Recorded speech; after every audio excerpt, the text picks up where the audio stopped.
Bayangkan, tengah malam, kamu lagi tidur nyenyak. Tiba-tiba dari kejauhan, dentuman bass keras bikin kaca jendela bergetar, gelas di meja ikut bergoyang. Inilah fenomena soundhoreg, hiburan jalanan yang bikin sebagian orang bangga, tapi juga bikin sebagian warga geram. Fenomena ini bukan sekadar soal musik, tapi soal kebebasan berekspresi, kesehatan, dan ketertiban. Soundhoreg adalah sound system super besar dengan bass menggelegar. Biasanya dipasang di atas truk atau pick-up, lalu dibawa keliling saat hajatan, karnaval, hingga takbiran. Suaranya bisa tembus lebih dari 120 desibel, setara suara jet lepas landas. Bagi penggemarnya, ini hiburan yang seru dan penuh energi. Bagi yang menolak, ini teror suara yang bikin gelisah.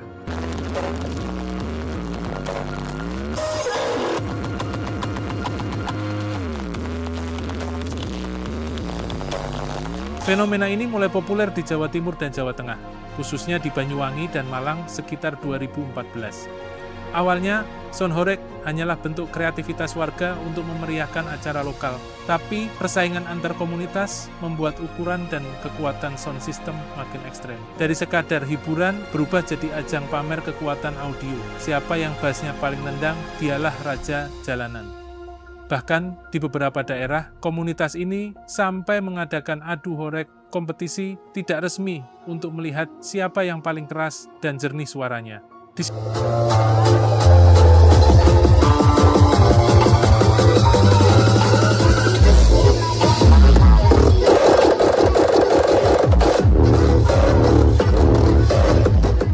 Seru memang, tapi dentumannya punya konsekuensi serius yang nggak semua orang tahu.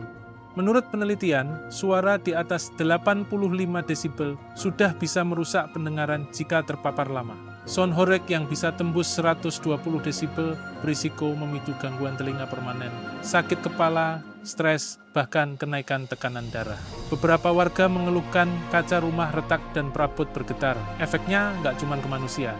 Gelombang suara rendah bertekanan tinggi bisa memengaruhi satwa, termasuk ikan di wilayah pesisir. Profesor kelautan dari IPB bahkan mengingatkan, jika tidak diatur, ini bisa mengganggu ekosistem laut. Salah satu kasus viral terjadi di Jawa Timur saat sebuah arak-arakan soundhoreg dibubarkan polisi karena mengganggu ibadah di masjid terdekat. Videonya langsung ramai di media sosial, memicu debat sengit antara yang mendukung dan yang menolak. Ada juga video warga marah besar sampai memutus kabel soundhoreg karena anaknya nggak bisa tidur semalaman. Momen-momen seperti ini menunjukkan betapa panasnya isu ini di lapangan. Lalu, apakah ini hanya terjadi di Indonesia?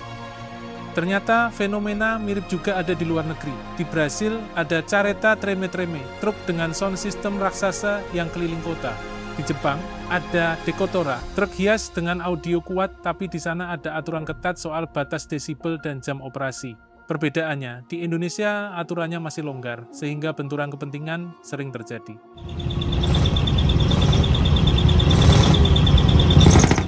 MUI Jawa Timur mengeluarkan fatwa haram untuk soundhoreg, menilai mudaratnya lebih besar daripada manfaatnya. Polda Jatim juga sering melakukan razia, tapi komunitas soundhoreg merasa mereka hanya butuh ruang dan waktu yang tepat untuk berekspresi, bukan larangan total. Mereka mengusulkan pengaturan jam operasi, area khusus, dan batas desibel.